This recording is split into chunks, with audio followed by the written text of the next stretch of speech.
Good evening, everyone. This is Tanya Ridley with Time for Change, the clinician perspective of business. I'm here with my special guest, who is my mentor, Mr. Raymond Bell from the Hope Project. He's looking nice and branded today. I'm extremely excited to have him. And of course, we have our co-host, Mr. Anthony Lee Wright. Welcome back, Mr. Anthony Lee Wright. You still got a job? Allegedly. Yeah, so we are here. I know we talked about branding, so we was having a real in-depth conversation before we started about Mr. Bell having on all of his Hope Project gear, having even his bag with Hope Project on it. So tell us a little bit about what makes you do that. Well, the way I look at it is, if I'm gonna wear anybody's garments or labels, why not mine? People love Louis Vuitton, Gucci, Hermes, but I love Hope Project. So I'm constantly rocking the brand of Hope because there's a message behind it. Hope actually stands for helping other people excel. Our motto is, we're gonna put everybody on. They gonna put everybody on, yes. So tell us a little bit about Hope Project before we start, what you do, and your contributions to the city, and then we're gonna talk a little bit about how you became a part of my journey. So first of all, I appreciate the opportunity to be here. I'm so excited about this podcast. We need more things like this to happen in our community for the folks that matter. Hope Project is 15 years old. I started Hope Project with one simple goal, that was to uplift people out of poverty. Back in 2009, I went on a personal campaign to try to end poverty through providing world-class IT job training. And the funniest thing in the world, when I first decided to do this, I started going out into the community, talking to people who worked in workforce and did job training, etc. And it was a consistent theme every stop I went. Don't do IT, do construction, do hospitality, because technology training in DC will never work with the kind of people that you want to help. That's about the most. 15 years later, yeah, we got 3,500 graduates. Yes, congratulations. The average salary is about $80,000 a year. Whoop. I was even told that if you do IT, you're going to struggle because the people you're trying to help will never get a clearance. Wow. Public trust, top secret, full scope polygraph. We got about 800 graduates that hold some kind of government clearance. That's what's up. I have students that work in the White House. I mean, they have a top secret, full scope poly clearance level. And I was told that that would be one of the struggles because the kids that I want to help would never qualify for clearance. I have young people that work at Homeland Security and they have 5 felonies. I have about 15, maybe even 20 graduates, maybe a little bit more now, that's got some kind of background challenge. And even their own friends told them, man, that program Bill got is really good, but they're not going to be able to help you because you done been locked up before. Thank God they didn't listen to them. And just one last thing about that, and I know we're going to talk about this in detail later, but we got about 400 graduates. They got some kind of background challenge. They labeled themselves the BAGS, and it stands for Bad Apples, Good Seeds. Their average salary. Bags, hold on, bags. That's a gym. That's a gym. Hold on. That's a gym. Bags, because I didn't know that. So bags get that bag. Yeah, bags get that bag. At the Hope Project. Yeah. The Hope Project. Yeah. Okay. Yeah, so they name themselves the BAGS. They got their own Facebook group. They're a really tight organization of people that have graduated from the program, and their average salary is actually higher than just our regular student body because they are so close. When I say they stick together, they stick together. I'm the only person in their Facebook group who's never been in trouble with the law before. When they get job leads, they only share with people in that particular group because if one person with a background challenge has gotten a job working at the Pentagon in a particular office and they get an opening, there's a strong possibility they'll hire someone else. So they send those leads to each other, and that's helped them grow themselves and that small community inside our big community. I have heard about just right now about the Facebook group and stuff like that. I just want to say that that ties into our next show with the marketing and stuff. So we are going to be talking about that. So I'm excited that you did drop a little a sneak peek to that gym. I'm extremely excited about that. Look, Mr. Ray. So, Mr. Ray. Mr. Ray. Mr. Ray. No. Nobody could call him that. Don't call him that. I humbly apologize. Don't nobody call him that. Okay. So Tanya Ridley is gonna call him Mr. Ray. What can Anthony Lee Wright call his brother Ray? Y'all chime in. You give him permission.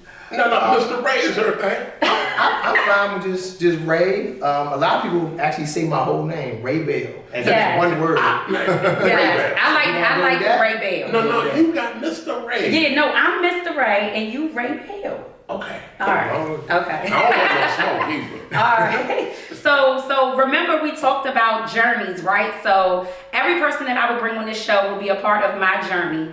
Now it was interesting because offline we did have a conversation, me and Mr. Wright, talking about journeys, but talking about, he was like, yeah, he said, because you select your mentor.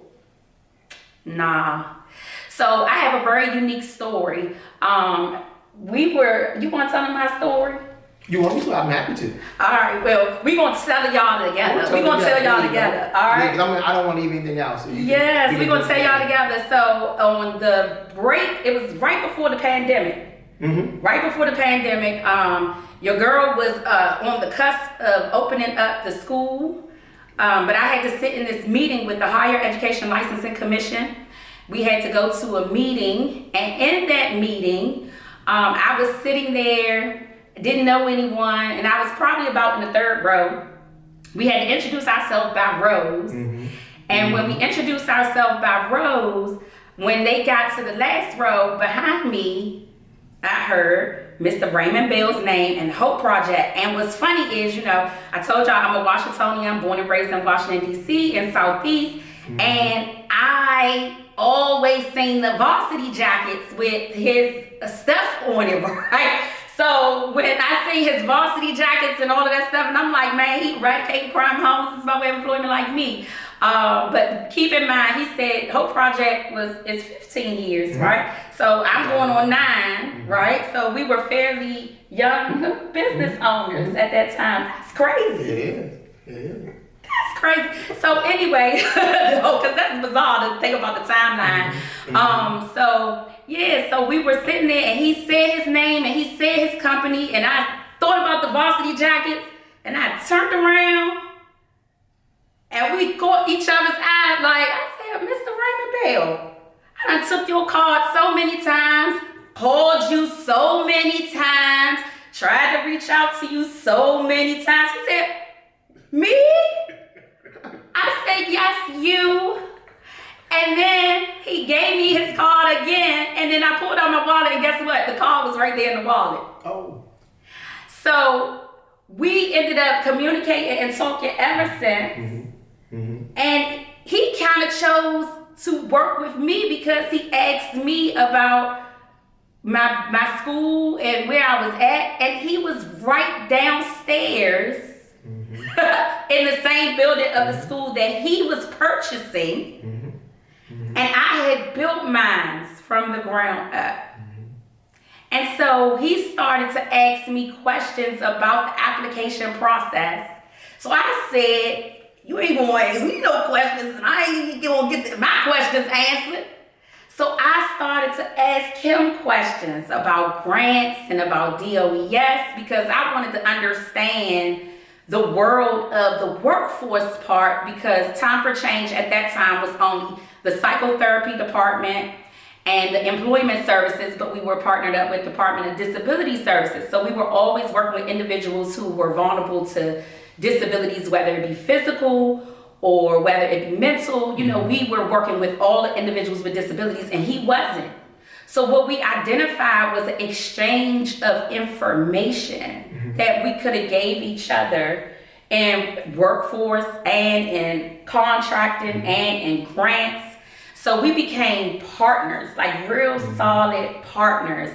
And that's what I was speaking to Mr. Wright about, because I was like, sometimes in journey, you don't pick what is destined to be yours. You don't pick what's destined to be yours. I know plenty of people who have reached out to me because I know Raymond Bell. Right. Just to get, I gotta get my child here. I'm like, contact them.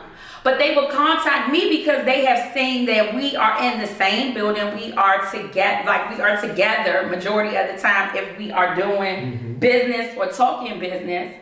And so that's how we met and that's how we connected. And I don't know, I'm gonna let him say his side of the story, but I really feel like it was journey and it was ordained. I don't feel like we selected each other.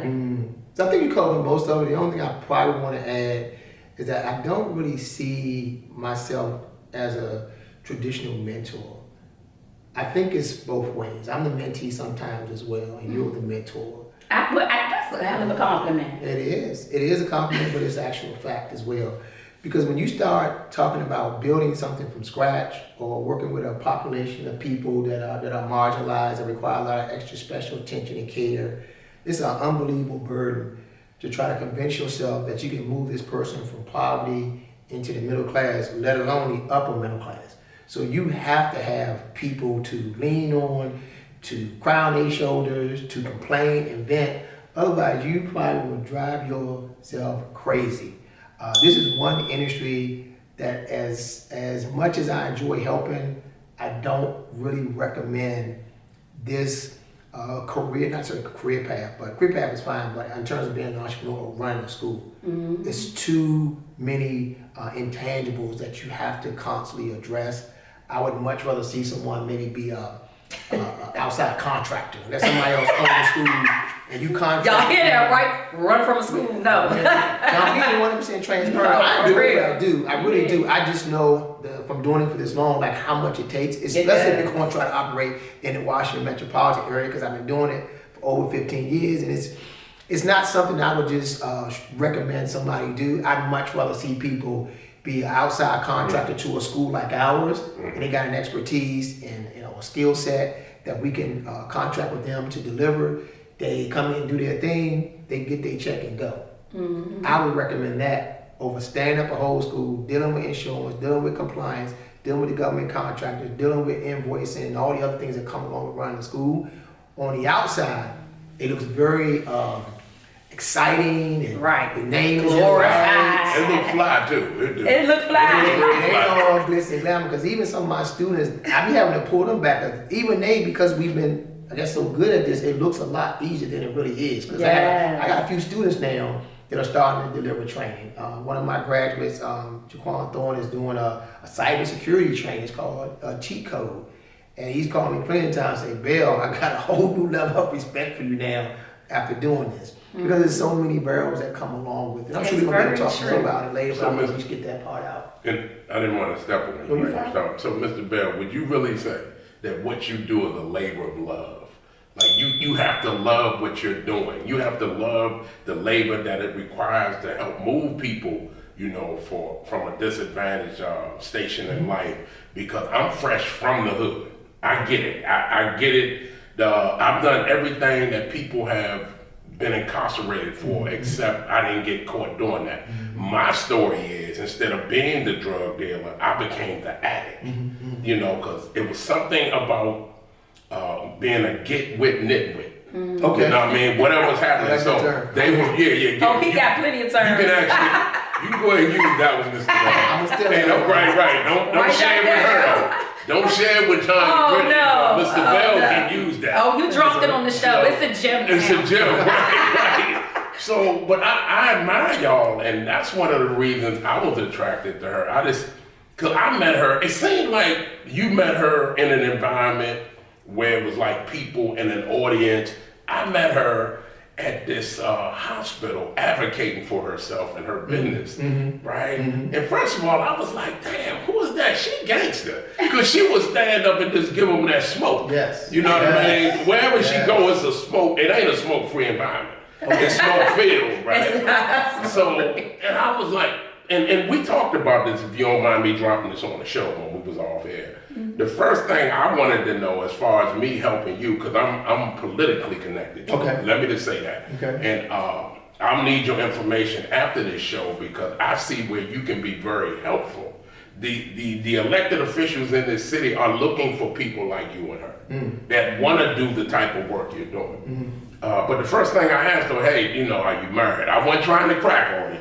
I wasn't. I got a whole wife. Because she's going to be watching the show too. Yes. I got a whole wife. Right? Hey, wife. So I asked her, was she married? And I was asking because I wanted to know where was her husband as far as supporting her. Because we as men, I'm telling you, if another man is coming into my wife's life under the pretense of helping her, right? I mean, what is that relationship like? How insecure am I as a man, right? So I asked her that, right? And we just got tighter and tighter. You know, it's never been no, let me cross the line and try to holler.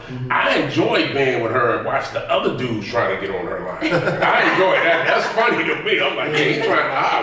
You know what I mean? But yeah, so I love what y'all do. Do I want to do it? No. Real talk. I would never want to do what they do because I operate in different areas as far as helping you move what you're doing. Yes, but I'm glad that you brought that up, Mr. Wright, because we were talking, the show actually talks about that, right? We're talking about personal gems and business gems. I consider Mr. Raymond Bell and Mr. Wright, I consider them my business gems, but they became personable to me. They became my personal friends as well. I could call you my friend, and I could call on y'all. And so, you know, sometimes that does interrupt different things that are in your life personally, because if you're not on a platform to actually say these great things or say the things that we're saying now, then the average person that's around us is not going to understand why me and Mr. Raymond Bell are eating salads once a week to talk about stuff at one location that everybody don't know us, because we both in Southeast and we both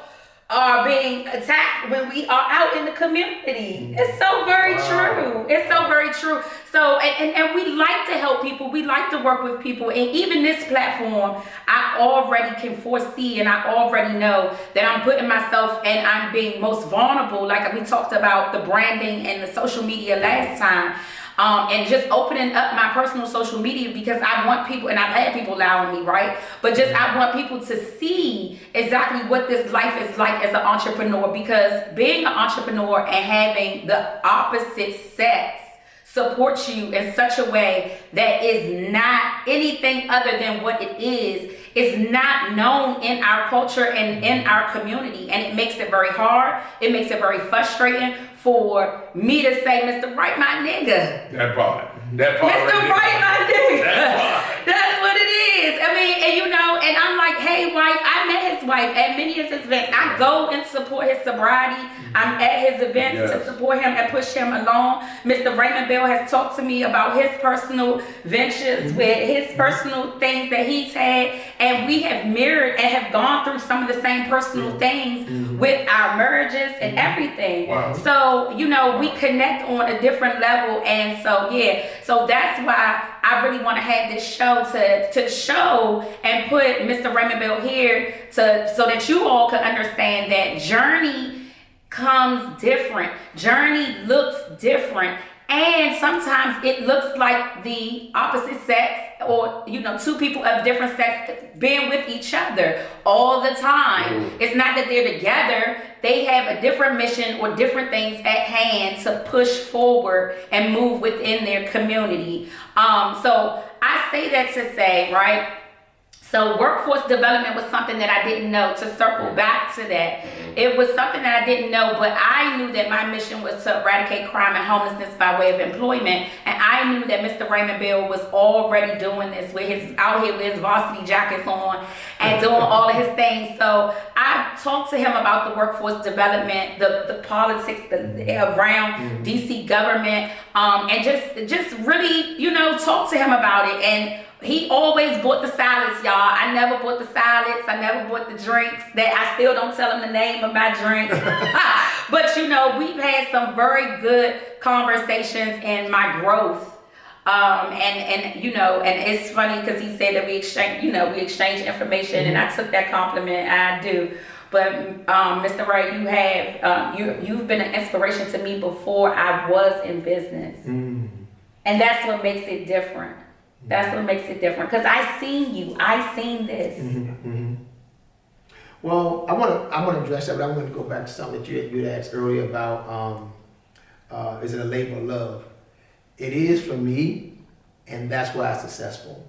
There's way too many people that are in this workforce development space, and they may care, but in order to be really good at it, you got to care a lot. And then some people got a line they're not going past. And when you're talking about a marginalized community of people, you got to be willing to go across that line and really be able to pull them across and get them to the point where they're self-sufficient.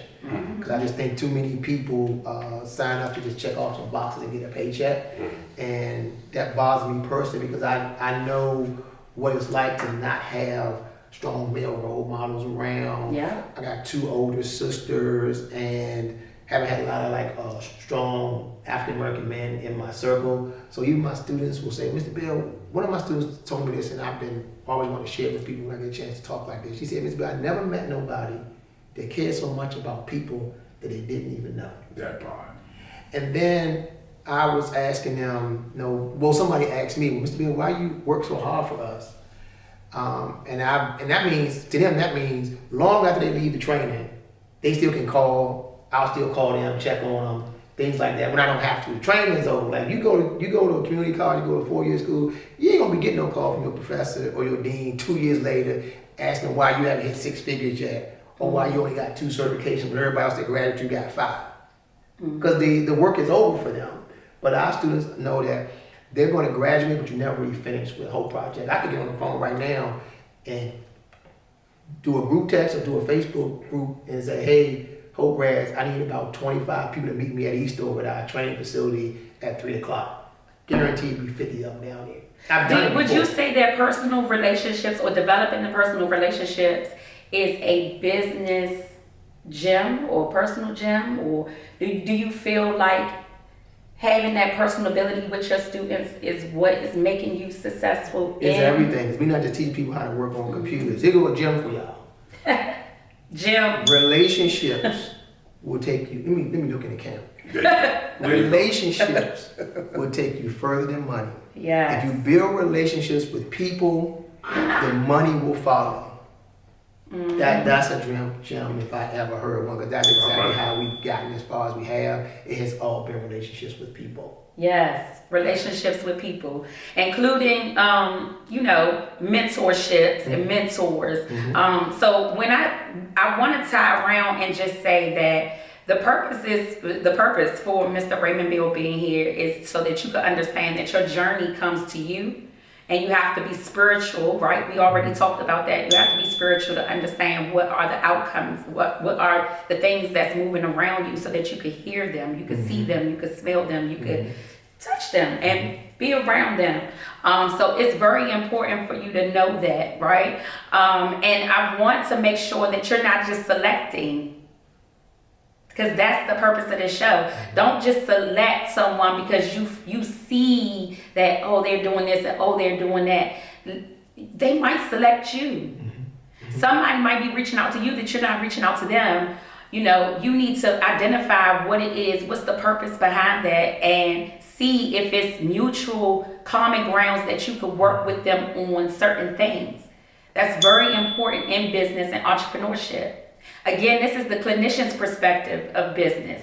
This is so that you could think with your mind and think about the things that's around you for how you can utilize your resources to be the best entrepreneur that you could be.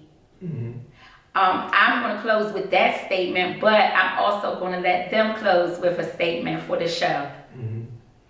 Mr. Raymond Bill. So, first of all, I think it's been an awesome opportunity for me to share, to connect with you guys in a different way. This is a fun opportunity for me. So just in terms of closing, I love the opportunity to talk about job training, workforce, but I like to talk even more about mentorship and also what I call coaching. I don't think we talk about coaching enough. Coaching is when it's really a lot more specialized. I got a specific thing I want to get done, so I need a coach. So can you come to the coaching show? I would love to. Okay. I think because there's definitely a difference. I don't have time to talk about it now, but there's definitely a difference between being a mentor and being a coach. Yes. We got to make sure we Jim. That's the gym. Jim, that's the gym. So just one last point. I know we got to get ready to wrap, but just the other thing I want to share with the audience about branding and mentoring and now coaching too. You got to be open to it. You know, there's too many people that got an unbelievable amount of talent, but they're in their own way. Oh, we talking about that. Yeah. Jim. I was telling, I was on social media the other day and I was sharing with folks that I wanted everybody, all my whole project graduates and people that follow us to go and see watch the CNN documentary about Kobe Bryant. And I was sharing in my post about how when you go to people with your big dreams, and then especially people that you care about, and then for some reason they don't see those dreams the way you do, and these are people that care about you. Personal gems, business gems. So there's one more part. Did you hear Mr. Raymond Bell, y'all? Go ahead. There's this last part, and I promise I'm gonna let it go. But I really want to get this out. Yeah. So you go to them and say, "I got this grand idea," and they may not be excited. One of the things you gotta remember, they know you a certain way. And if you talk about hitting a home run, the perception. What you gotta do is make sure you educate them that I'm gonna hit this home run, and I know I can't hit the home run if I stay the way I am. Let me tell you something. You gotta make sure that you say to them, when you're gonna hit this home run, these are the other areas that I'm going to improve. Because without me improving these areas, that ball ain't gonna leave the stadium. Hello. So I gotta fix a few other things. So welcome to Droppin Gems. Because if you don't tell them that, they're gonna assume that you're gonna stay the same way and you want to hit a home run. And you wouldn't know to tell them that, Mr. Raymond Bell, because you didn't have the insight or the foundation to understand what the claim was on your life sometimes, Mr. Raymond Bell. You don't even understand it. And then it just happens. And then you play catch up with the balls. You trying to tell everybody, oh, well, let me tell you what this is about to be. Let me tell you who I am. Let me tell you who I am. Oh, wait, I wasn't branded at first, but now I'm branded. Now I'm different. I am Mrs. TFC. There's one little small part. I gotta get this in. Go ahead. So back to the Kobe. We're gonna be a little bit longer today. It's okay. And it's coming on soon. I don't know exactly. If you Google CNN Kobe Bryant, you'll see it, and it's gonna always replay itself. But the other part of it is he was telling people at 12 that he was gonna be the kind of person he is today, and people believed him because of how he acted. His dad used to take him not to play ball in the suburbs, because his father was a basketball player, so he had money. Matter of fact, that's why he can Jelly speak. Jelly Bean Bryant. That's why he can speak Italian, because he's played ball over in Italy. He spent some of his time. He can speak. Probably like a really smart person. Yeah, so I ain't talking about I'm talking like the academic. He's a really, really smart individual. But he would take his son not to the suburbs to play ball. He would do that too. He used to take him in the inner city, like down in Bury Farms, places like that. Because he knew if he was going to be great, he got to go up against that kind of talent. He got to have that Because the kids in the suburbs don't act like the kids in the hood when it comes to playing sports. Right. The trash talking, the bumping them hard, the slamming them on the ground. And people knew that he was going to end up the way he is because he acted that way at 12. So if you're going to go and approach people and say, I want to do these big things, you probably know yourself that you got to tell them that I'm going to change in these areas. You got to tell them. In order to get there. You got to tell them. That's a personal and business gem. You got to tell them. Man, Mr. Ray. Man, look, I have a gift for you and everything. Let me tell you something. I'm so thankful for the gems that you dropped today on Droppin Gems. I'm beyond thankful. I am so thankful. Thank you. I appreciate this. This is for me. This is for you. Thank you. I couldn't even hold on to the gift. I wanted to throw it at you. Yes. Thank you. That is the thank you so much. I do. Yes. Go ahead, Mr. Wright. You want to close us out? Now, I didn't want to, interrupt y'all. I'm telling you. This love right here. You know what I mean? So, Droppin Gems is I guess it would be a labor of love for her, because he talked about his labor of love. So, I just got something real spiritual, from a street level perspective. So it's hard to see the picture when you're in the frame. Oh man, right? Jim. So it is Valentine's Day week. Hold up, Mr. It's all the love in the world. Hold on. So Mr. Raymond Bell said in order to have an outcome, you must first have some insight, right? And that's why I love people like y'all, you know, the professionals, the clinicians, the people that's really got, you don't even have to have both feet in the game, but when push comes to shove, you better be 10 toes down. Yes. You know what I mean? So I'm excited that she's excited. I'm excited because I'm gonna ask you, where can I get some of that merch at? Hey, where can we get your merch where can we get the merch? The merch. So, you Yes. know, I need to cop some of that merch just so I can, you know. I'm just run saying, around. it's epic in Southeast, y'all. that hope project. That you hope know what I mean? project. The whole project rocked the way they walk Louis Vuitton and Gucci. Right. Well, I'm willing. You know, Anthony Lee Wright will go ahead. I'll model that for you. I'll be in touch. You know, I'll be in touch. my man. So that's all I got. But this show right here got her super excited. I'm telling you. talking about because she was trying to be all clinician style, no prim and proper. And I still put together. Hold on, she got up though. Hey, Raymond Bell, hold up. What you say? No, we doing that. Yes, because I mean, it was enough to get me out the chair. I felt like I was in church. Yes. I felt like I was in church. Yes, and you know, sometimes you can articulate things, and you can articulate them well, or you could have somebody else support you and articulate it for you. And that this was an example of why he was welcome to the show and why he is here. Great job. Yeah, you did an awesome job. Great. Thank you very much. I appreciate the opportunity to come on. Yes, thank you. All right, y'all. Next episode, we are going to cover media platforms. We talked a little bit about that, so we're going to be talking about that. Make sure you catch Droppin' Gems every other Tuesday on Time for Change Tuesdays. I look forward to great things, y'all. Please continue to grow with us. You are now considered a client of Tanya Ripley, the Clinician's Perspective of Business. Please follow us on our YouTube or subscribe to our YouTube channel at Time for Change Consult. Follow us on Instagram at Time for Change Consult. Or you could just follow my other business at Time for Change TFC. I'm so excited to have you. Welcome to your journey. Yeah, just follow, man.